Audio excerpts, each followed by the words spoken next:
Hello everyone, welcome back to my channel. కోడికూర పచ్చిపులుసు combination చాలా బాగుంటుందండి. స్టవ్ పైన పాన్ పెట్టేసుకొని 3 టేబుల్ స్పూన్ల ఆయిల్ వేసి పచ్చిమిరపకాయలు, హోల్ గరం మసాలా, ఉల్లిపాయ ముక్కలు కూడా వేసుకొని వేగనివ్వాలి. అవి వేగిన తర్వాత అందులోకి కొద్దిగా పసుపు, అలాగే అల్లం వెల్లుల్లిపాయ పేస్ట్, టమాటా ముక్కలు కూడా వేసుకోవాలి. అంతా ఒకసారి కలిపేసుకొని టమాటా ఆయిల్లోనే ఉడికిపోవాలండి. ఇలా ఉడికిన తర్వాత చికెన్ వేసుకుందాము. నేను ఉప్పు, నిమ్మరసం వేసుకొని కలిపి పెట్టుకున్నాను. ఇలా 2 నిమిషాలు ఉడికిన తర్వాత సరిపడా కారం, అలాగే ఉప్పు, ధనియాల పొడి, గరం మసాలా కూడా వేసుకోవాలి.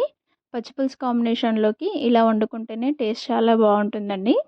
ఇవన్నీ వేసి ఒక్కసారి కలిపేసుకొని 2 నిమిషాలు ఉడకనివ్వాలి.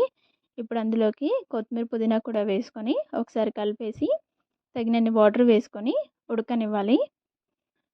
ఇలా ఉడుకుతుందండి, చిక్కబడుతుంది గ్రేవీ అనేది.